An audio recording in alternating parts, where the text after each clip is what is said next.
What happens when a major company can't pay its debts? Consider this.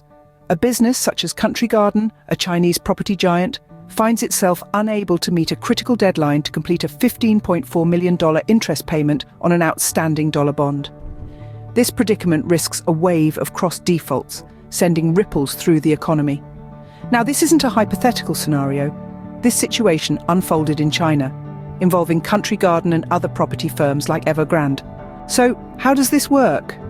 In a market economy, if a company borrows money and can't repay it, the lender can go to court to sue for bankruptcy. However, the Chinese government didn't want these large housing enterprises to go under, so even though these companies defaulted on their debts, the Chinese courts didn't accept their bankruptcy applications. Take Country Garden, for instance. Its situation isn't much better than Evergrande's.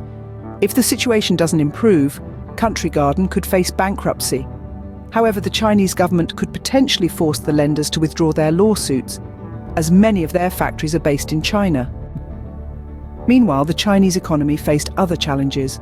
In August, new home prices dropped by nearly 0.3%, and existing home prices fell by 0.48%. This marked the worst month in 9 years, prompting Beijing to introduce a stimulus package to support the struggling property sector.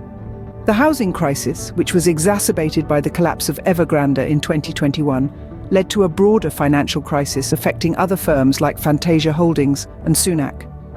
This declining house price negatively impacted the country's overall wealth, leading to reduced spending and slower economic growth. Policymakers grappled with deflation, high youth unemployment, and a decrease in exports. As a result, Beijing's target of 5% economic expansion for the year seemed more realistic.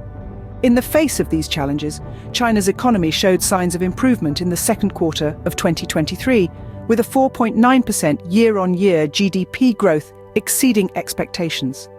Despite ongoing challenges, China's economy appeared to be on track to meet its 5% growth target for 2023.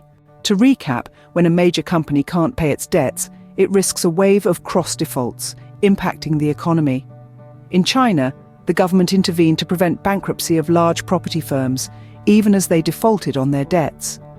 The housing market crisis led to a broader financial crisis, impacting overall wealth and slowing economic growth. Despite these challenges, China's economy showed signs of resilience, with GDP growth exceeding expectations. This situation underscores the interconnectedness of businesses, the housing market, and the broader economy.